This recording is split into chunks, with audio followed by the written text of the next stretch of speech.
this afternoon. It's great to have some young people in the audience. We really encourage you to jump in if you want to at some point in time. Feel free to answer any questions or participate in some way. So first of all, I'm Sam. I'm facilitating this panel because I told Holly I don't feel comfortable being called youth anymore. I'm 34. I get called youth all the time, but you know, that's just because of a lack of wrinkles or something. Yeah. Okay, is the microphone working? Because I feel like I cannot hear myself. I can just speak. Hello. Wow. I'm Willow, and I'm 15, and I'm from the Blue Mountains. I'm Kiah. I'm Holly's daughter, and I'm from Canberra, and I'm 17, as I was reminded today. So yeah. I'm Aswini, or Sweeney as everyone calls me. I'm like Sam, I'm not youth. I'm in my mid-30s, so very much past that, but work with a lot of children, and yeah, you share.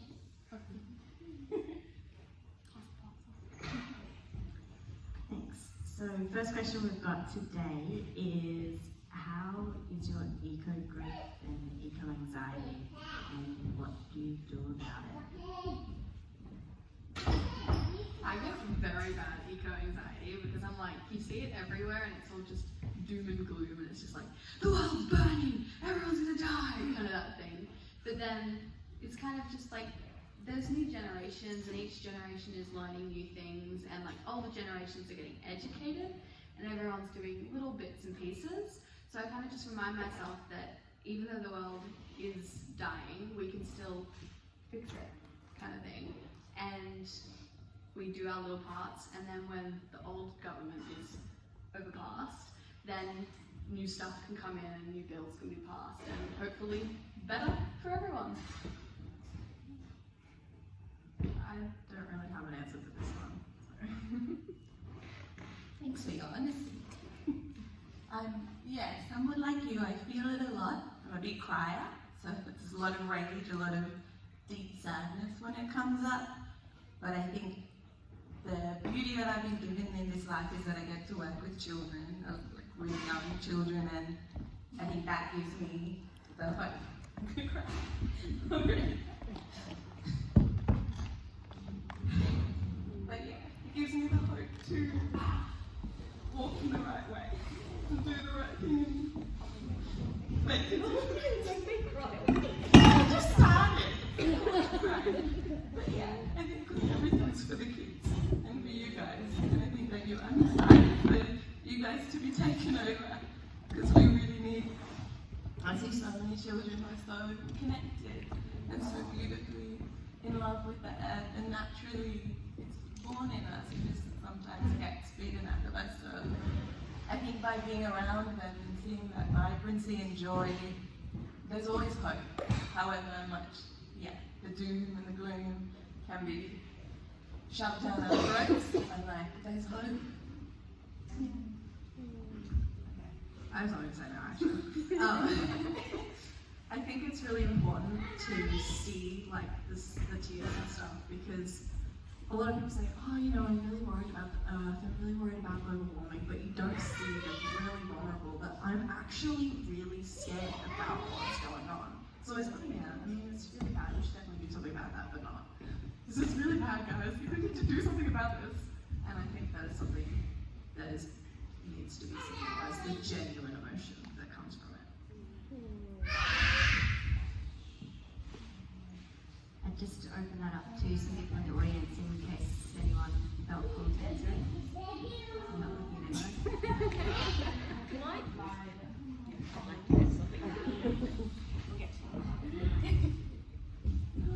Better for the recording. I think I'm mostly worried about the marketing some businesses have about the eco-anxiety problem, specifically like Tesla and all the electronic vehicles and stuff, market themselves as like a solution to the problem. problem, but they're actually way worse than what, we thought. And my eco-anxieties don't really necessarily about the problem, but the solutions that are being posed by these businesses that don't care. They want to advance their own sort of agenda. So that's my anxiety. Would you be willing to say your name? Oh, I'm Holly, by the way. I'm 21.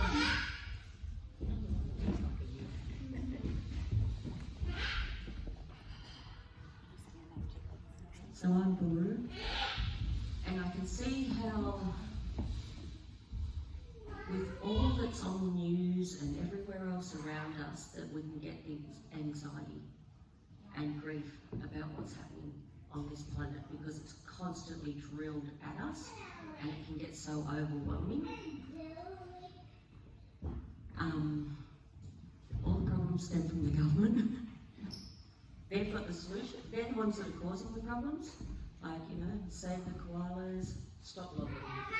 Easy as that. Okay? But I think what I try and go towards is what narrative do we want to start for ourselves? So what story do we want to tell for how the future's going to be? Where are we going to focus our attention to these solutions and to creating a better world for all of us? So for me, it's about changing the narrative. It's about clearing that energy out of our own personal spaces and pushing it back out. Otherwise, it can become overwhelming, and it can be depressing, and it can be heavy and dark. But if we push it out of our space and start to look at, okay, what narrative do we want to start? Because it's all just energy, right? And the energy builds the story. So if we change that within ourselves and start to change that within our communities, then we can head towards the future that we want.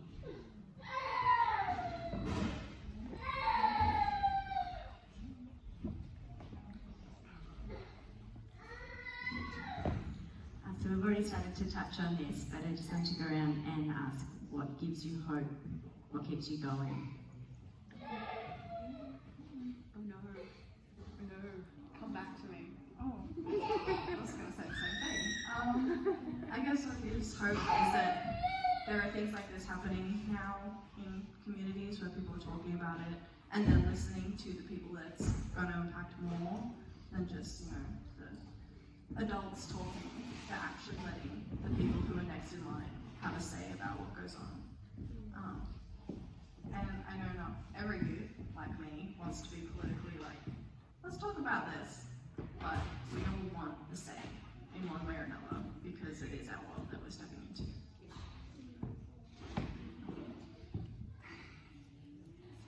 Okay, so now I feel bad. I definitely think for me it's just seeing people get more awareness, and even if it's just little by little, everyone's learning things. May it be just one little step of, oh, let me look at this, or oh, maybe if I did this differently. It's kind of everyone's evolving into something that's different, and it's little steps, I guess, that make it just a little bit easier. I just want to say, I feel like this is all about you guys and the youth in the future, but you guys give me hope. Because I think for all of us sitting here, I don't know, when I come to events like this, and you guys are beautifully young, and I think back to what I was doing at that age, and maybe for a lot of us, I know a lot of you were out there doing things, but it's really amazing that you are so aware and so loving and coming into spaces like this, and that gives me hope. Just being around all languages and learning from you guys. So thank you.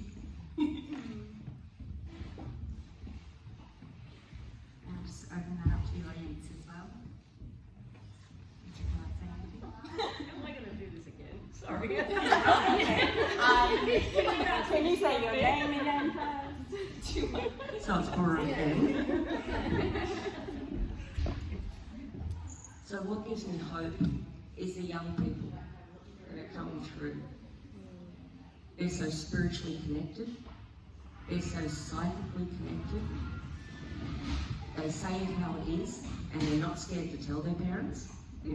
in the day, wouldn't say certain things, and that parents are actually starting to listen to them. And I'm watching a lot of our youth, especially around my community, getting back into culture, you know, and we're encouraging them to be who they are. So my brother's got 4 daughters. The oldest one's a storyteller. She has been since she was really young and really spiritually connected, psychically connected. The next one down is a real justice girl. No is no, and she's not impressed by any of us. We're like, get up and do this. She's like, no.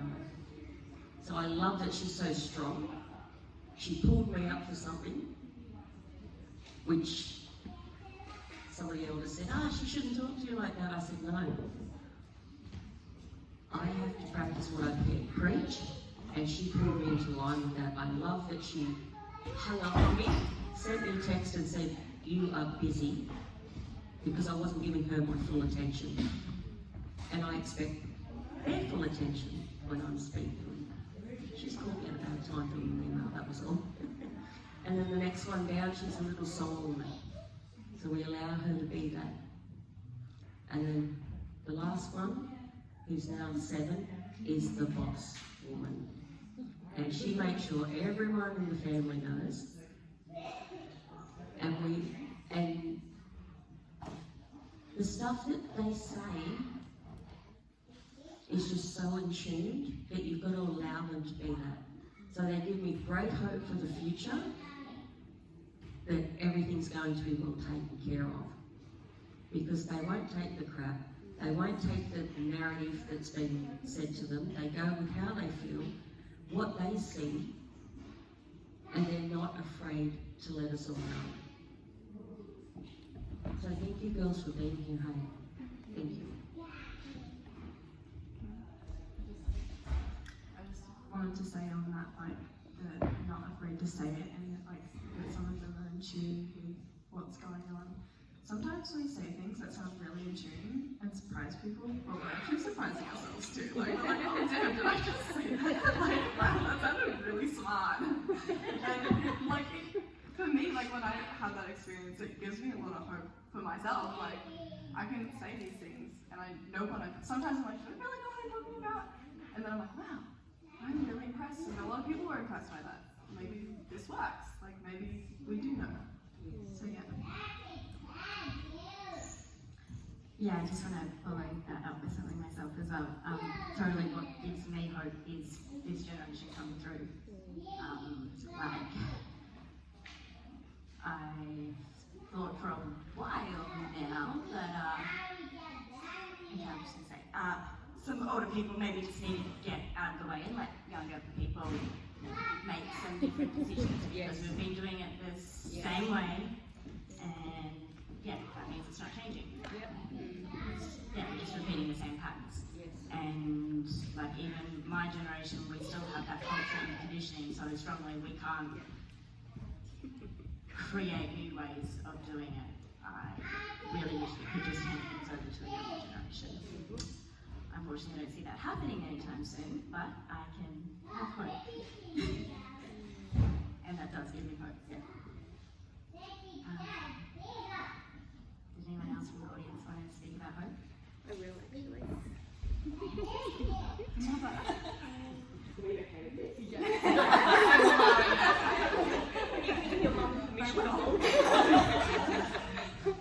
So I'm Lisa, I'm Willow's mother. Well, sometimes she's my mother, and I think that's what gives me hope, is that she has taught me a lot. More than I ever thought I could learn from my child. And I think it comes back to, the conditioning, the way that I was raised was so different to how I've raised Willow. And it's not, I can't even say that it's a conscious choice that I've made. It's just the way that we have grown together. And the way that she'll actually say to me, Mum, no, you just need to listen to me. Like, you need to stop and listen to me. And realising that was not easy for me, but yes, I did need to stop and listen because I was brought up to tell the child what to do, and the child listens, and my child is telling me to stop and listen to her. So once I could get over that, it's amazing what I've learned from her and continue to learn. And this is what gives me hope, because I know that a lot of her friends are like this as well. A lot of her friends will come to our house and we'll have conversations. It's not like they're the kids, I'm the parent, and that's it. It's inclusive. It doesn't matter about the ages or anything. And I think that we have a lot to learn from them if we stop and listen to them.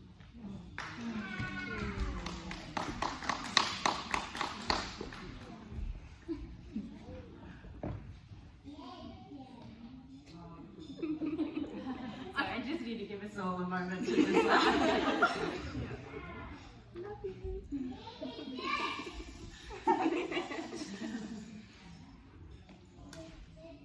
What challenges do you see your generation facing? This is probably one that I could go on for hours about, but I'm not going to do that. So I have a very brief overview of it. I think our generation needs to face the dismantling hate and discrimination in all areas, and just realizing that people are people, and you don't have to understand everything to respect people, to give them boundaries, and just to realize maybe I just shouldn't say that. Maybe I should just do a simple Google search and be like, oh, this is how. And then it just makes it better, and it's just learning to realize that, oh, this person thinks differently to me, but that's okay. I can learn from them.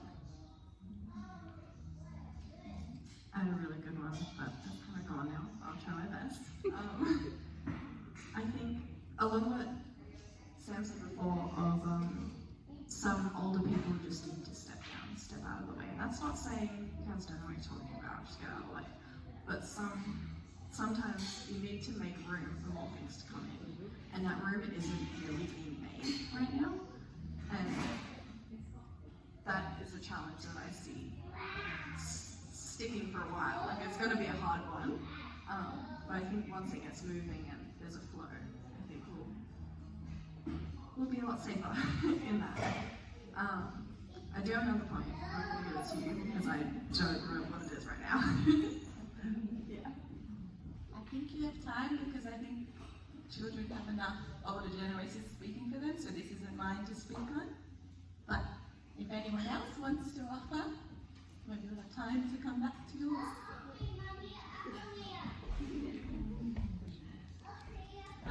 I think a lot of what I've seen recently is people not being able to have an opinion without being crucified for it, and there's not much room for an open discussion or open debate. Being very respectful of both sides. And I think being taught how to have a respectful, open debate is a strong, huge necessity that's being largely ignored in our modern world. And so fostering the ability for people with two different opinions to be able to have that discussion with each other and still like each other regardless of their opinions is just a really necessary thing that I've seen recently. And I hope in the future that we can have that sort of opportunity again.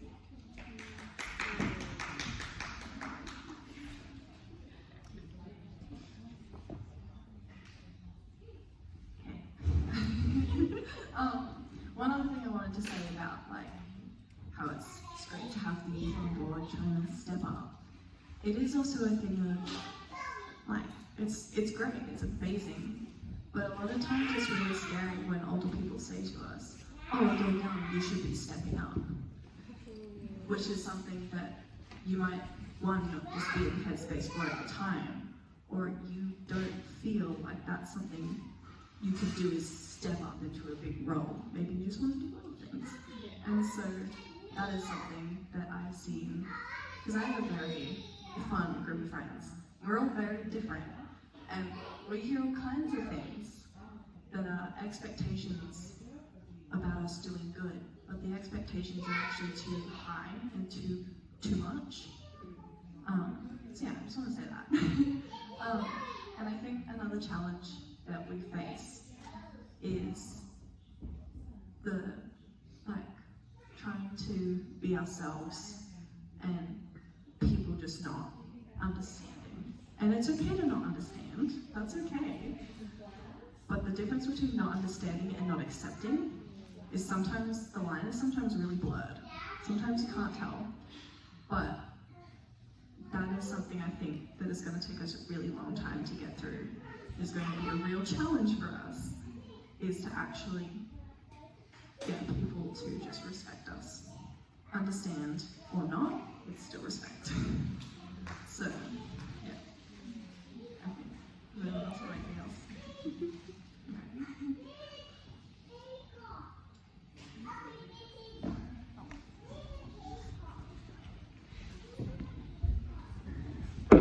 I'm Marion. I'm just interested in your perspective on technology. So,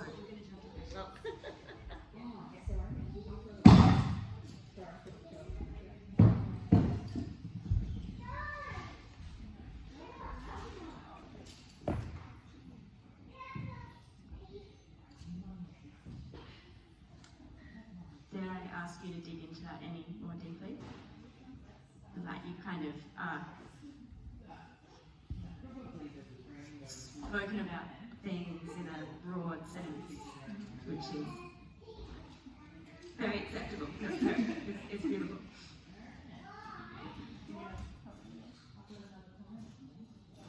I don't think so. Nothing that comes to my mind right now. there's plenty of things. And that's why, wait, hold on. There are a lot of things that don't come to mind in the moment, but that's why these things need to keep happening, these kind of conversations, panels, whatever. These things need to keep being said and these questions need to keep being asked, because not everything is going to come to us in the moment. And there is still, I'm sure there's heaps of things that we haven't covered that you guys are probably thinking in your minds. So, yeah, that's why it's so good to have these kind of things constantly and not just a one-off thing.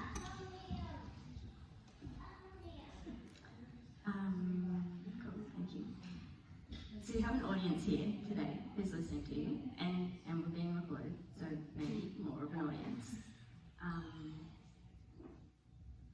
As a younger generation, what do you ask of us? I think this is very much just going back to what my mum said. Just listen. I know that's kind of hard sometimes, and I'm not saying let your kids or let your grandkids go out and do whatever they want and still discipline them, but listen to what they have to say and kind of have talks with them. Don't just be no, and that's it. Give them reasonings why. Make sure that they have time to grow and develop in their own way, and still give them those boundaries, but give them boundaries enough that they trust you enough to be able to just tell you everything, because then that just creates a healthy relationship and makes you be able to learn, makes them be able to learn. I think two important words are options and respect, that just needs to be heard, those words, and understood. And I think a lot of it, I think what I feel that people need to hear, I think I kind of said it before, is that not all of us want to step up into these big roles. Some of us were oh yeah, I want to run politician, I'll change the parliament, which is amazing and totally should be done, needs to be done. But some of us don't, like me. I don't even want to be here right now, but I am because it needs to be heard. And I think that is something that you guys need to hear. And yeah.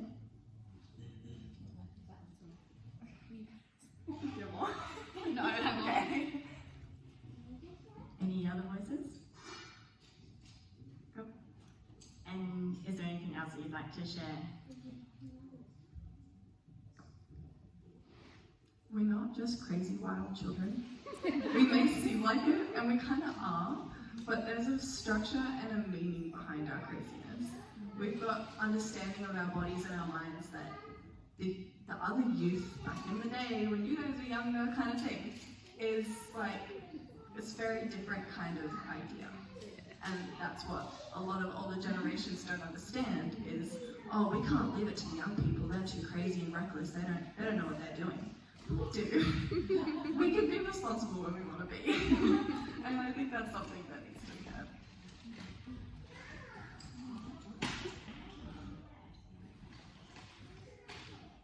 Okay, I'm just going to open up to questions from the audience. There will be an option to answer or not answer. Just throwing that out there now.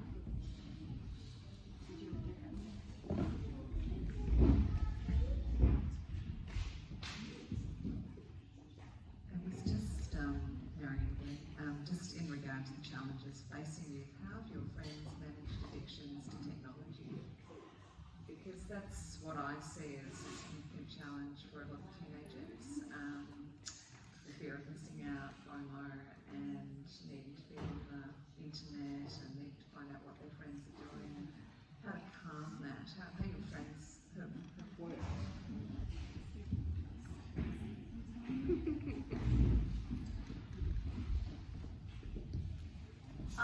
I'd say for my friend group, this is just from what I've experienced with my friend groups, it's very much we find a balance. Sometimes, like if you're exhausted from a day and you just need to just relax, sometimes you'll just show a funny video or something.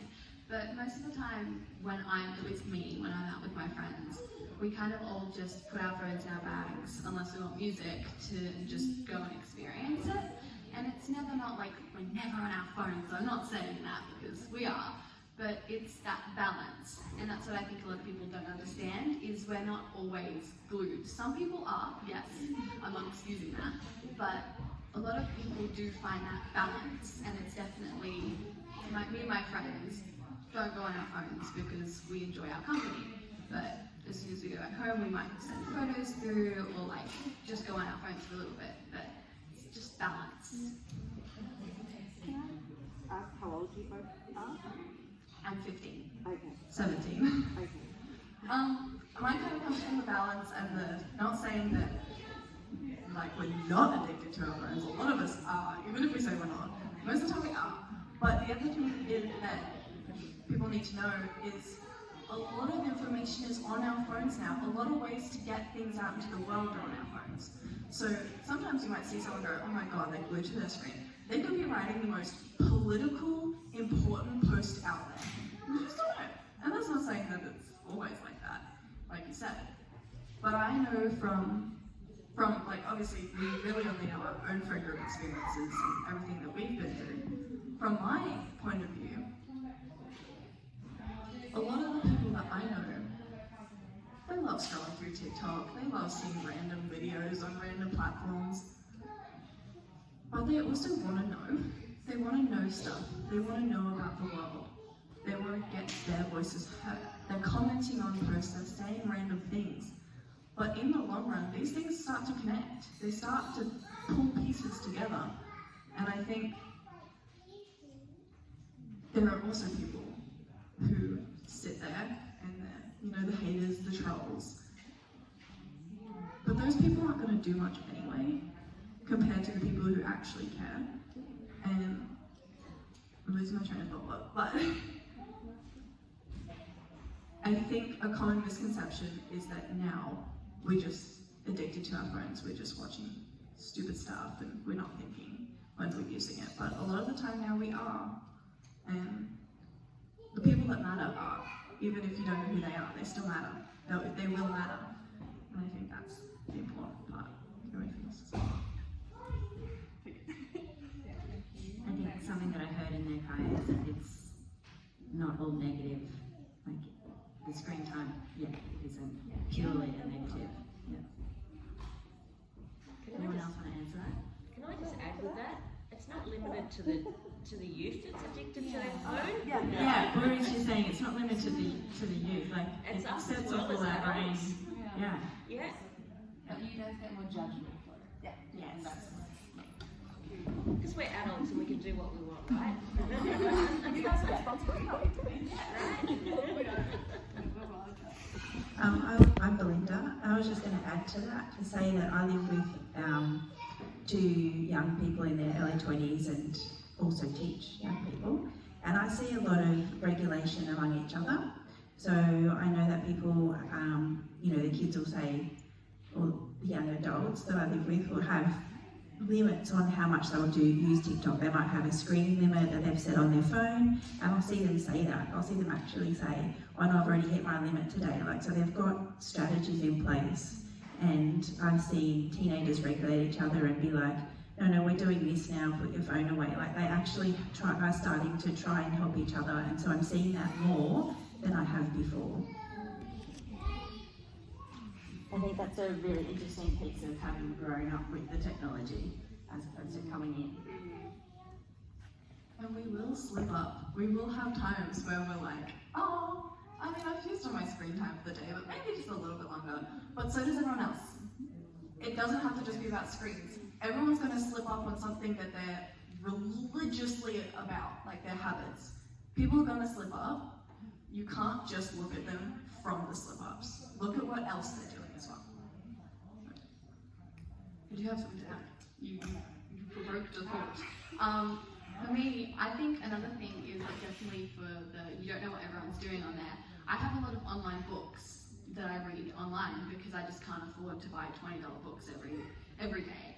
But I don't, it's like I'll spend hours reading just a hard book, and I love having the hard copy books, but I'll also spend hours on my phone just reading. And it's like the phone is frowned upon, but reading a book is not. And I think it's just that thing of people can regulate. Because me and my friends, whenever we're on the train, it's like, put your phone away. Everyone's talking, we'll keep each other in check. It's just learning that not everyone is mindlessly scrolling.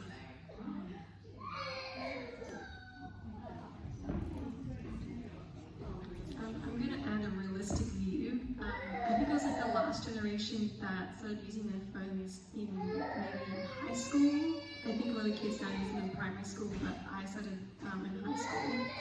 And I find a lot of the time that when I'm starting to feel anxious or stressed out or uncomfortable, I'll resort to using my phone as a way of distracting myself, which is probably not a coping mechanism because I guess it's kind of like using drugs in a way to avoid the big feelings. So in a way, I guess I'm kind of addicted, though I don't scroll through my phone mindlessly 24 hours a day. But I do definitely turn to it when I'm feeling uncomfortable. And it's not the best way to get through the big feelings. So, that's a big problem for our youth today. I think just turning to the phone to get over things. Can I add to that again? I want to expand that out from just the youth. Yeah. So I'm going to go personal for me. On that note of relying on our phones to distract ourselves, which sometimes it is just a distraction and we don't want to feel things. But sometimes a lot of the time I get judgment for, oh, she's got her headphones in, she's not listening, she doesn't care. But I've got things going on in my life that sometimes I just need to step out in the world, and my headphones, my music, whatever it may be, is not exactly a distraction, but a regulation. To regulate myself until I can come back to the world, so that I can feel safe, feel comfortable, and then I can come back. And most of the time I'll say, look, sorry guys, I'm back now. Or even not sorry, just I'm back now. Or I'll just say goodbye and put my headphones in. And that is, sometimes it's a distraction. That's the thing that keeps coming back is sometimes it is useful, but we will mess up. We will use it for negative reasons.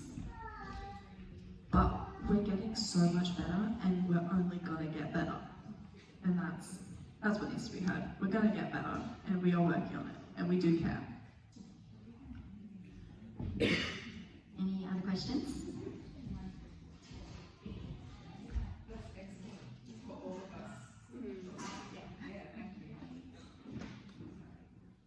No questions? Do you have any questions you want to ask each other? Really? I just asked Aswini if she wanted to say anything, but she seems really comfortable listening. Well, I feel like this is really your space, and I want to encourage again, appreciate being able to listen to you guys, but I want to, I guess, the same, like you said, know what I can do to support creating more safe spaces for your voices to be heard. Because there's a number of our voices. One more first, and then we'll jump to you. Do you want to answer the question It first? was more to do with the subject before. Just for the recording, the mic is really useful. Okay. With the AI that's really coming in now, and you might not be watching negative things, but your friends may start watching negative things and then they'll get sent more negative things. Are you actually aware that this also is happening? Like, I worry about that with my kids and just the stuff that they're watching. Because yes, it does have a positive impact if you're watching positive things, but it also has that negative impact when kids start watching negative things. They get sent all this other stuff.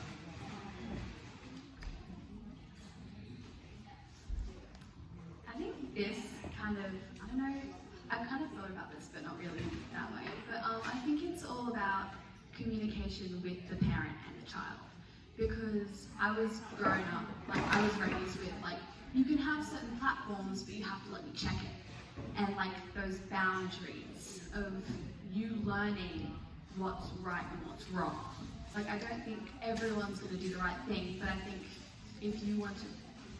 I was sort of more going with kids can hurt themselves. I don't want them hurting themselves down the path of suicide and things from being sent negative things over and over again. So I'm not worried that they're watching stupid things. They can watch whatever stupid thing they want, but like just Negative impacts. yeah, things that make them want to hate themselves. And yeah, I'm not. Yeah. So I guess that's where, like you say, communication, but communication with each other. You can use your screens and your silly videos for regulation, but it also comes from a place of we're working on ourselves and working on our trust with each other to be able to have these conversations within each other. Like, I have so many conversations with my friend group about, oh my gosh, I saw this the other day that made me feel really terrible. I need to talk to you guys about it because I feel like this could be bad. And then we talk about that, and then that will always ripple out. Like, it always, if you start something, if you start a conversation within, say, like 5 people even maximum, that will ripple out, and it's going to be slow, and it's still going to have negative impacts. But eventually those ripples will turn into a wave, and the whole thing is that you can't just expect, oh guys, this is really bad, let's just not go on social media, and let's not post these terrible things. But the slow build of trust, and trusting each other, and it does come down to the adults of building trust, hearing the kids, hearing the adults. You can build that trust, and then that will flow to the kids. If they can trust adults, they'll actually be able to trust each other more. Because they can trust that those adults gave that kid a safe life, so that kid is safe. So now I can go, I know Willow has been raised in a safe environment. I feel a lot more comfortable, and I can work with Willow in a way of safe space on the internet, and I can share things with Willow if I feel unsafe. And I notice that happening a lot more in the circles around me as people feel more safe to share with each other. And yeah, I'm not saying it's going to stop or slow down anytime soon, but I notice it's people starting to regulate within each other, like Willow said, regulating with each other. Does that help? More uplifting one another when you hear something, you go, no, like, yeah. With you said like about the communications, usually if like there's like a fluctuant or like a bad video or like a hack in like an app, I know a lot of like it spreads around school, like you hear about it. And I know a lot of people just delete that app until that thing is over because everyone's like, oh, well, we don't want to see that. And usually everyone shares with everyone, oh, I wouldn't click this link because it leads to this, like it's been going around kind of thing. So it's just, it's checking in with each other.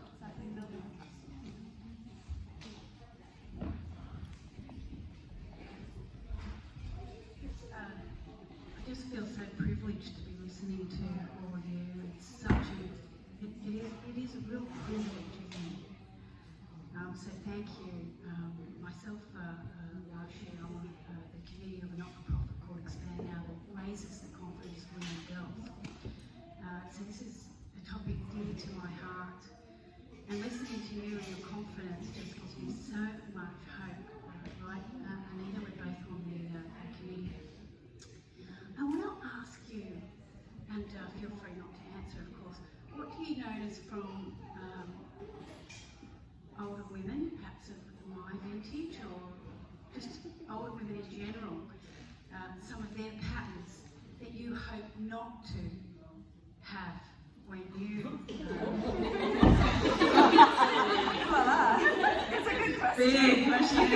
No, I still need to think, but it's a great question. Yeah.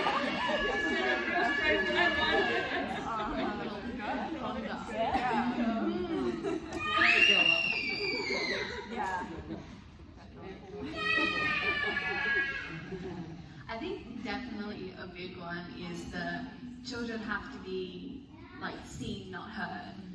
Because you get so many people, and it's like been ingrained in them, obviously, but you get so many people just being like, no, you're a child, we're doing what I want to do. You have to do this. But sometimes that child might not be comfortable with it, or like something they just might not want to do something that day. They might like be excited the next day. And it's just about that open communication and fighting through. I guess it's kind of just like that intergenerational trauma, that's the word. That, like, it's, like, not spreading, keeping, like, breaking the cycle, basically. Just, yeah, I don't know, that was much of a thought.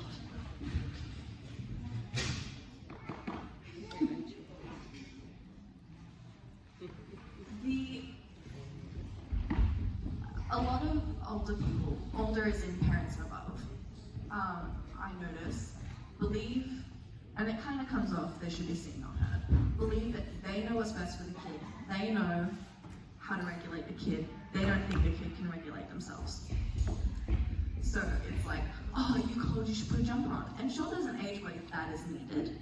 But also, if we keep coddling these children and regulating themselves for them, we're not going to get kids like us who know what needs to be done in the world or have an opinion about what needs to be done in the world. Because all the adults around them know what's best and are not giving you an option. And that comes back to the two most important words, is options and respect.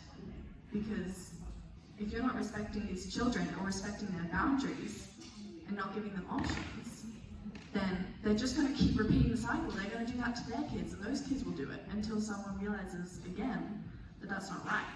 So I think that's something in the older generations that needs to be broken in this one. Can I also ask them, how do you notice the difference between the way boys and girls are treated? I'd really be curious about that. Well, I guess it's in my world. I've always, when those kind of divisions between boys and girls have come up, I've always just asserted myself in places where I know I'm capable. I won't be like, oh, I'll carry 10 chairs, yeah, I'm with the boys. But I'll assert myself to my capacity and show that I can do that. Not show off, but show like, oh, you don't always need boys for this, or you don't always need girls for this. Girls and guys can paint their nails. Sometimes at school we'll be all sitting around and I'll see my friend painting some guy's nails. And it's those little things like that that I notice changing that gives me hope in what's coming. Because people are becoming more confident and comfortable in blurring the lines between the boys and the girls. Yeah, that's basically what you said was great. Yeah, it's just about that like connection, because I feel like a lot, like at least at my school with my friends, we have like very much a mix of boys and girls, and I think that the girls are learning to like not apologize for everything and to be more strong, and the guys are also learning that, hey, I can be uncomfortable with something, I can say no to something, I can cry, and that we don't judge each other for it, and we don't judge people if they mess up or if they're learning. It's just everyone listens to hey, don't do that, that's like rooted in misogyny, or hey, don't do that, like you might overexert yourself or something like that. It's all about that balance and communication, and I think it's getting better. On the communication point, I know this is like a women's gathering, but the talking about boys and bringing boys into the picture and giving them options as well. There's a boy that I know very well, and he's just going through a really hard time, and he cries a lot at the moment, and he'll always be like, I'm so sorry, I shouldn't be crying. And those are the times when you need to take action. Maybe not when they're not really feeling anything, it's when they are feeling things. And that's for everyone in every situation.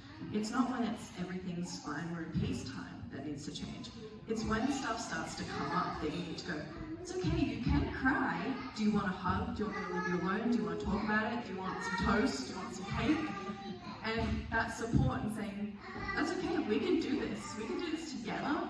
You can have your space. You can show these feelings is something in all aspects of the world that needs to come forward and needs to be worked on. So. I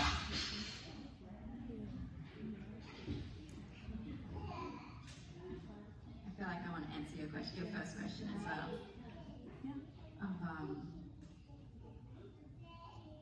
I want to learn to be able to put myself first, as opposed to older than me women that I've seen happen, always putting everyone else before themselves. And I want to feel able to cry.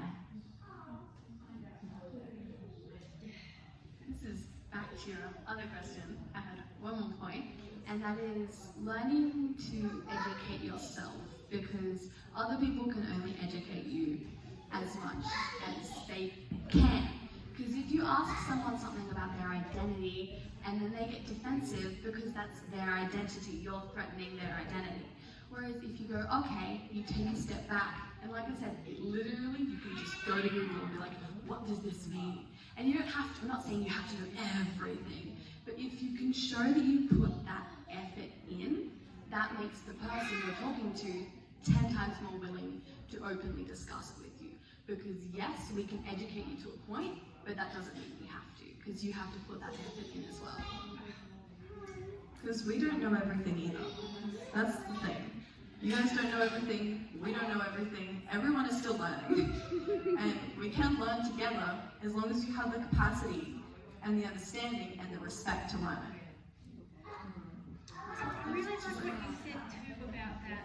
The burden should be on you to sort of educate and prove yourself. If they're really interested in you, they'll do that research and be curious enough as well. So I love that you know that at 15.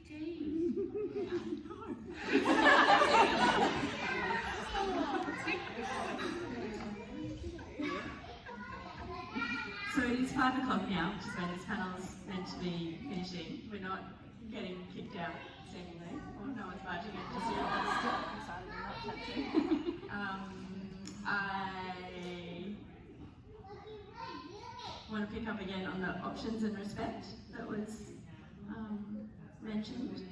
I think that's two great words to walk away from this with. Yes, please. Trust. Trust. Options, respect, and trust. Trust that we're going to help, we're going to try and understand, but also that we can trust you. We need the trust, we need the respect, and we need the options. And you guys do too. Yeah, exactly. Last words. That was my last words. Listen. Just listen.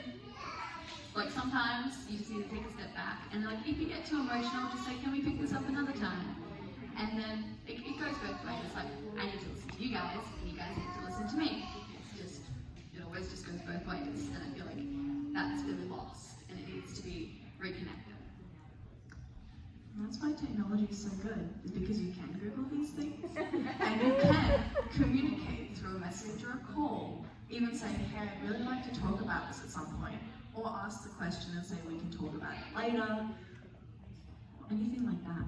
So the internet has really bad, impactful things in it. But we can utilize that. If we're aware of it, we can utilize it to our own use, basically. So, yeah, if you do get too emotional, you can step back and say, maybe could you just go and Google this first? And then you might have a bit more understanding. And then because I don't have all the words either, we can work through this together. But I just need you to go on Google and just see a little bit more. And Google's not going to know everything either, guys. But it's going to help a little bit. You get my word.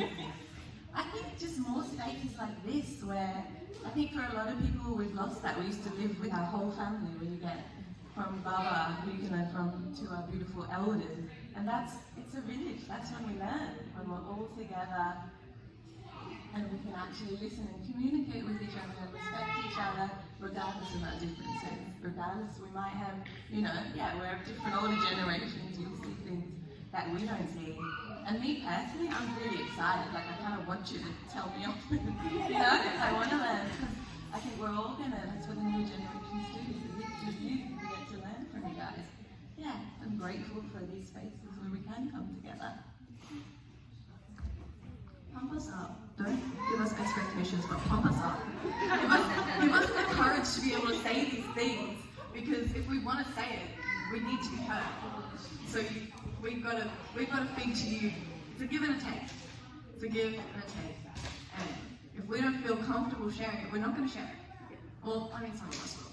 But not all of us. And sometimes the ones who don't feel comfortable sharing need to share the most. Yeah. Which is, yeah. Respect. You heard the woman, pump them up.